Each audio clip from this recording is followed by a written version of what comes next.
اللہ کے نبی نے کہا تھا سب سے بہترین عورت وہ ہے التی تسرہ اذا نظر، جب شوہر دیکھے تو بیوی کو جب شوہر دیکھے تو شوہر خوش ہو جائے، یعنی بیوی اپنے چہرے سے اپنی خوبصورتی سے شوہر کے دل کو لبھا دے، شوہر کے دل کو خوش کر دے۔ شوہر جب بھی بیوی کو دیکھے شوہر کی ٹینشن ختم ہو جائے، شوہر کا غم ختم ہو جائے، شوہر کی تکلیف ختم ہو جائے۔ بخاری کے الفاظ ہیں، ام سلیم رضی اللہ تعالی عنہا نے شوہر کے لیے میک اپ کیا، اپنے آپ کو سجایا سنوارا، اچھے کپڑے پہنے۔ آج کی زبان میں اور آج کے دور میں ہم کہہ سکتے ہیں کہ میک اپ کیا، کریم لگائی، پاؤڈر لگایا، اپنے آپ کو خوبصورت بنایا اپنے شوہر کے لیے۔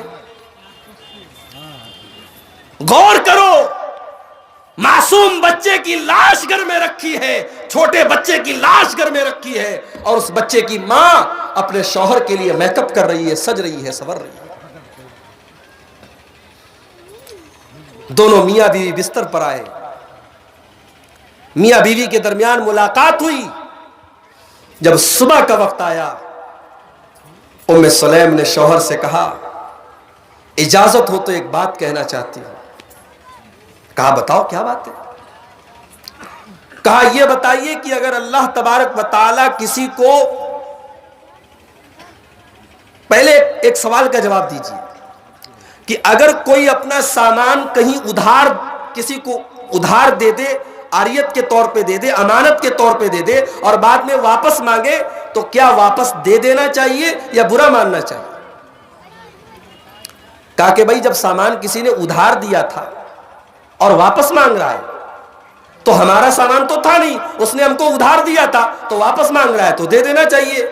کہا کہ خوشی خوشی دینا چاہیے یا ناراض ہو کے دینا چاہیے؟ کہا خوشی خوشی دینا چاہیے، سامان ہمارا تھوڑی تھا، سامان جس کا تھا وہ مانگ رہا ہے، دے دو۔ کہا ہے میرے سرتاج ہمارا بچہ بھی اللہ تعالیٰ کی طرف سے ایک امانت تھا، اللہ تعالیٰ نے اپنی امانت کو واپس لے لیا ہے، ہمارا بچہ اب اس دنیا میں نہیں ہے۔ کل جب آپ سفر سے آئے تھے، سفر میں آنے کے پہلے بچے کا انتقال ہو چکا تھا، لیکن آپ سفر سے آئے تھے، میں نے آپ کو بتانا مناسب نہیں سمجھا، میں ابھی بتا رہی ہوں۔ آپ جائیے اور اپنے بچے کے کفن دفن کا انتظام کیجئے، بچے کو دفنانے کا انتظام کیجئے، کفنانے کا انتظام کیجئے۔ ابو طلحہ رضی اللہ تعالیٰ عنہ کا دماغ خراب ہو گیا۔ کہا کہ تم یہ بات ابھی بتا رہی ہو مجھے؟ میرے بچے کی لاش گھر میں رکھی رہی اور میں چین سے کھانا کھاتا رہا، میرے بچے کی لاش گھر میں پڑی رہی اور تم میک اپ کرتے رہی، میرے بچے کی لاش گھر میں پڑی رہی اور ہم میاں بیوی ملاقات کرتے رہے۔ ابو طلحہ انصاری رضی اللہ تعالیٰ عنہ کا دماغ خراب ہوا، وہ اللہ کے نبی کے پاس آئے اور نبی اکرم کو پورا واقعہ سنایا۔ اللہ کے نبی نے فرمایا اے ابو طلحہ تمہاری بیوی نے کوئی غلط کام نہیں کیا ہے، تمہاری بیوی نے صبر کیا ہے، تمہاری بیوی نے صبر کیا ہے، اور اللہ تعالیٰ اس صبر کا بدلہ تمہاری بیوی کو دے گا انشاءاللہ۔ اللہ تعالیٰ تم کو اس بچے کا بہترین بدلہ عطا فرمائے گا، تمہیں اور بھی بچے پیدا ہوں گے۔ اس کے بعد ام سلیم ایک مرتبہ پھر حاملہ ہوئی، ایک مرتبہ پھر وہ پریگننٹ ہوئی، اور پھر ان کے گھر میں جب بچہ پیدا ہوا اس بچے کا نام عبداللہ رکھا گیا، اور پھر وہ بچہ جب بڑا ہوا اور اس کی شادی ہوئی، اس بچے کے 9 لڑکے ہوئے، اور وہ 9 کے 9 قرآن کے عالم اور حافظ ہوئے۔ اس طریقے سے اللہ تبارک و تعالیٰ نے ام سلیم کو ان کے صبر کا بدلہ دیا۔ تو ہماری شریعت ہمیں صبر کی تعلیم دیتی ہے میرے بھائی۔ اگر نعمت ملے، خوشی ملے تو شکر کرو، اور مصیبت آئے تو صبر کرو۔ ایک مسلمان کے لیے کامیابی کے یہی 2 راستے ہیں، نعمتوں پر شکر کرو اور مصیبتوں پر صبر کرو۔ میرے نبی نے صبر سے کام لیا، اور جب میرے نبی نے صبر کیا اللہ نے بہترین بدلہ دیا۔ تو میرے نبی نے مصیبتوں پر صبر سے کام لیا میرے بھائی، میرے نبی نے وہ کام نہیں کیا جو عائشہ بانو نے کیا۔ یہ الگ بات ہے کہ آج بھارت کے مسلمان کو بہت کچھ سوچنے کی ضرورت ہے۔ ابھی آج کی نیوز آپ نے پڑھی، اتر پردیش کے لکھنؤ میں ایک سرکاری دلال رہتا ہے جس کا نام وسیم رضوی ہے. اس نے آج سپریم کورٹ میں ایک کیس دائر کیا ہے اور اس نے اس کیس میں یہ لکھا ہے کہ قرآن مجید کی 26 آیتیں ایسی ہیں جس کو قرآن سے نکالنے کی ضرورت تھی. قرآن مجید کے اندر 26 آیتیں ایسی ہیں جو جہاد کی شکشا دیتی ہے، جو وائلنس کو بڑھاوا دیتی ہے، جو ہنسا اور تشدد کی تعلیم دیتی ہے، جو آتنکواد کی تعلیم دیتی ہے. لہذا قرآن سے ان 26 آیتوں کو نکال دیا جائے.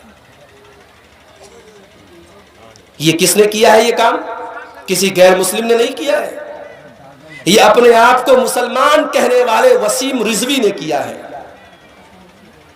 اور اس نے اپنے بیان میں یہ بھی کہا کہ قرآن کے اندر یہ 26 آیتیں پہلے کے 3 خلیفہ حضرت ابو بکر، حضرت عمر اور حضرت عثمان، ان لوگوں نے اپنی طرف سے ڈال دی تھی. قرآن کے اندر یہ 26 آیتیں اللہ تعالیٰ نے نہیں ڈالی تھی، ان تینوں نے اپنی طرف سے ڈالی تھی. لہٰذا میں سپریم کورٹ سے گزارش کرتا ہوں کہ قرآن سے ان 26 آیتوں کو نکال دیا جائے، ورنہ بھارت کے اندر سے آتنکواد کو ختم نہیں کیا جا سکتا. میرے پیارے بھائیوں، یہ سرکاری کتا ہے.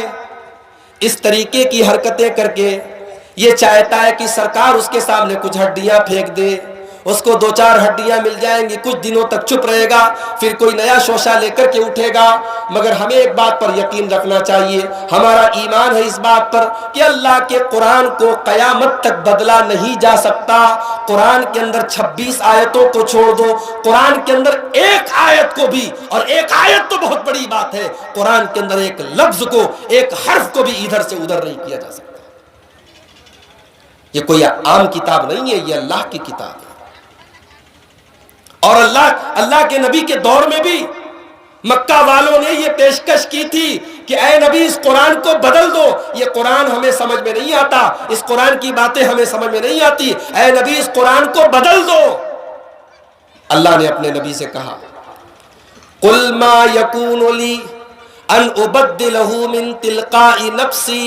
اے نبی آپ اعلان کر دیجئے مجھے اس قرآن کو بدلنے کا حق نہیں ہے، یہ قرآن اللہ کی کتاب ہے، میں اس قرآن کے اندر کوئی پریورتن نہیں کر سکتا، کوئی تبدیلی نہیں کر سکتا، مجھے یہ ادھیکار نہیں ہے، مجھے یہ رائٹ نہیں ہے.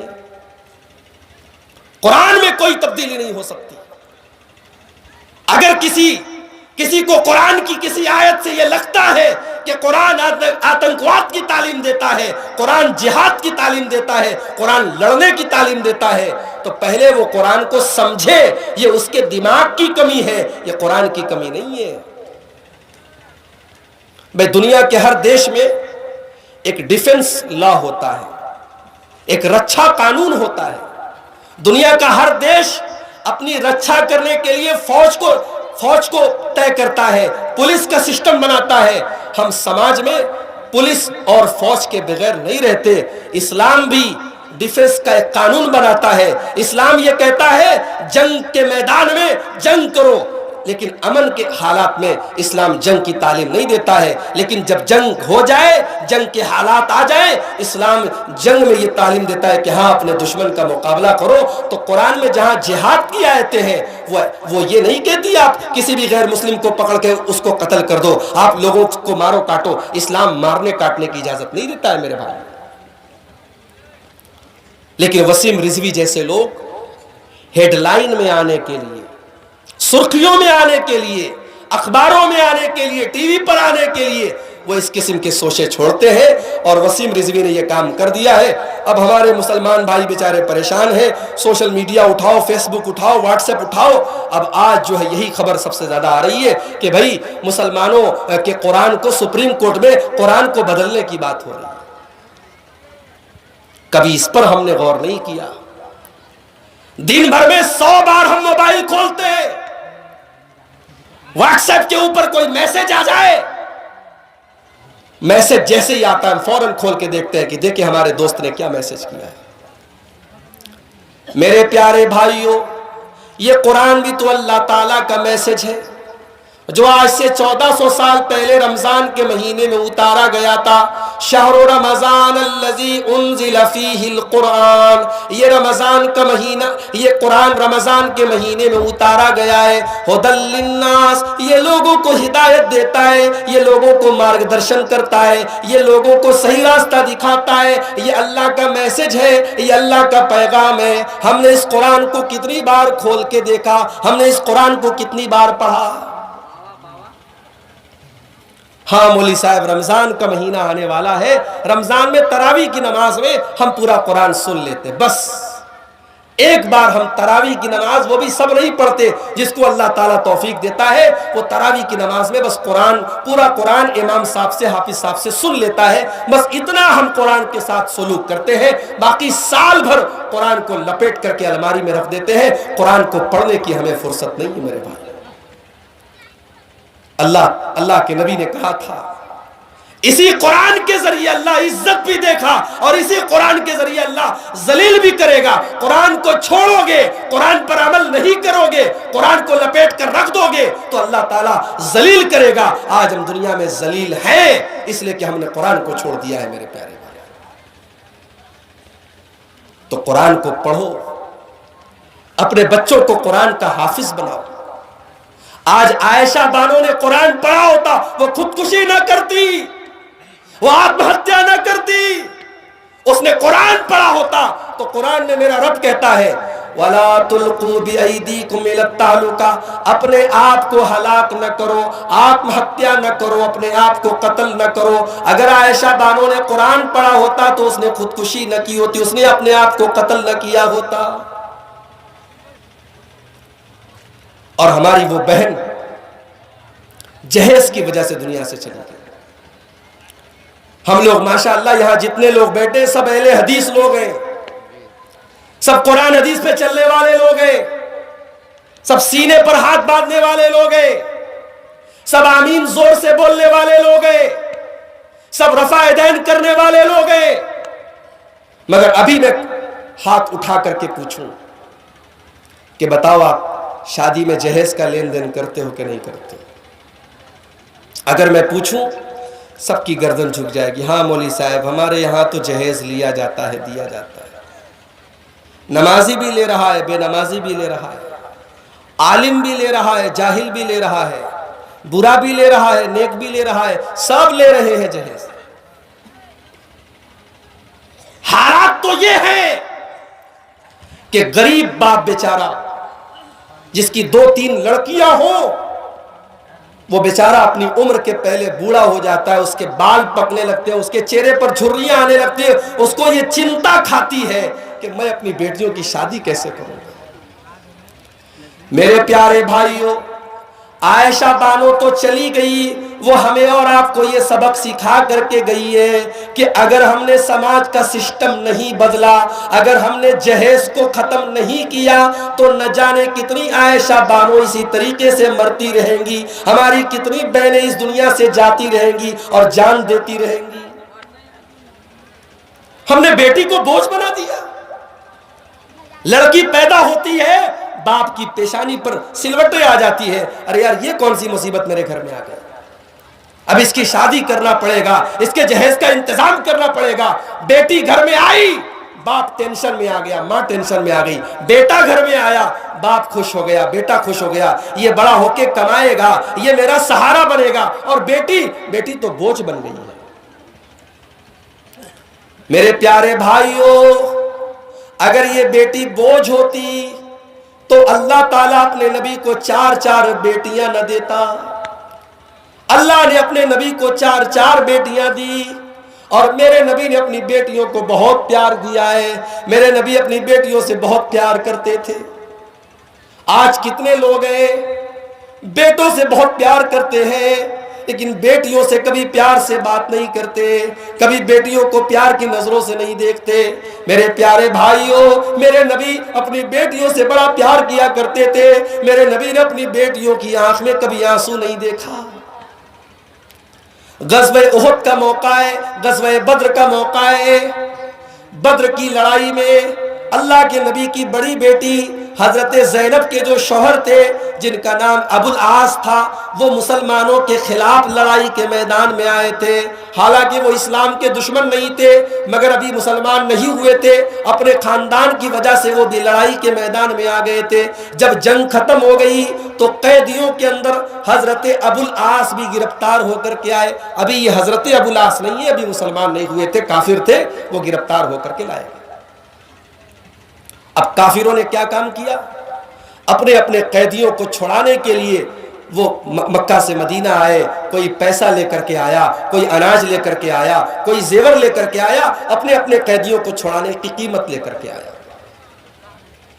اللہ کے نبی کی بڑی بیٹی حضرت زینب رضی اللہ تعالیٰ عنہ، وہ بھی مکہ سے مدینہ آئی اپنے شوہر کو چھوڑانے کے لیے، نبی کے داماد کو چھوڑانے کے لیے وہ بھی آتی ہیں، اور وہ اپنے شوہر کو چھوڑانے کے لیے اپنے گلے کا ہار لے کے آتی ہیں۔ یہ کون سا ہار ہے؟ یہ وہی ہار ہے جو ان کی ماں نے، حضرت خدیجہ نے اپنی بیٹی کو شادی کے موقع پر دیا تھا۔ حضرت زینب رضی اللہ تعالیٰ عنہ اپنے گلے کا ہار لے کر کے آتی ہیں اور صحابہ کو وہ ہار دیتی ہیں کہ یہ ہار لے لو اور میرے شوہر کو چھوڑ دو۔ میرے پیارے بھائیو، اللہ کے نبی کی نظر اس ہار کے اوپر پڑ جاتی ہے۔ اللہ کے نبی دیکھتے کہ یہ وہی ہار ہے جو میری بیوی خدیجہ نے میری بیٹی زینب کو دیا تھا۔ آج میری بیٹی اتنی لاچار اور مجبور ہو گئی ہے کہ اپنے شوہر کو بچانے کے لیے، اپنے شوہر کو چھڑانے کے لیے وہ اپنے گلے کا ہار لے کر کے آئی ہے۔ میرے نبی کی آنکھوں سے آنسو آ گئے۔ آپ نے صحابہ سے کہا، او میرے صحابہ، اگر ہو سکے تو میرے داماد ابو العاص کو تم یہ ہار کے بغیر چھوڑ دو، یہ ہار واپس کر دو۔ یہ ہار میری بیوی خدیجہ کی نشانی ہے، یہ ہار میری بیوی نے اپنی بیٹی کو دیا تھا، یہ ہار میری بیوی کی محبت کی نشانی ہے۔ وہ لوگوں میرے داماد کو تم اسی طریقے سے چھوڑ دو۔ اللہ کے نبی ریکویسٹ کرتے ہیں، گزارش کرتے ہیں، میرے داماد کو چھوڑ دو۔ صحابہ نے اپنے نبی کی آنکھوں میں آنسو دیکھا، کہا یا رسول اللہ کیسی بات کر رہے ہیں؟ صحابہ نے ابو العاص کو چھوڑ دیا۔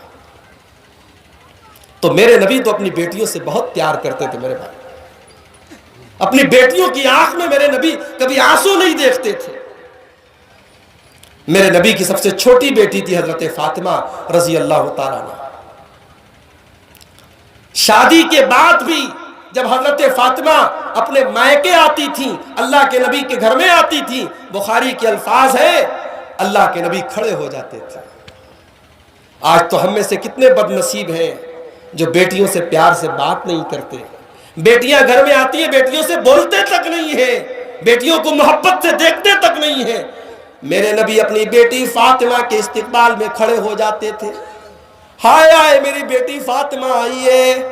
اللہ کے نبی کھڑے ہو جاتے تھے، اپنی بیٹی کی پیشانی کو چوم لیتے تھے اور اپنی کرسی پر، اپنی سیٹ پر اپنی جگہ اپنی بیٹی کو بٹھاتے تھے۔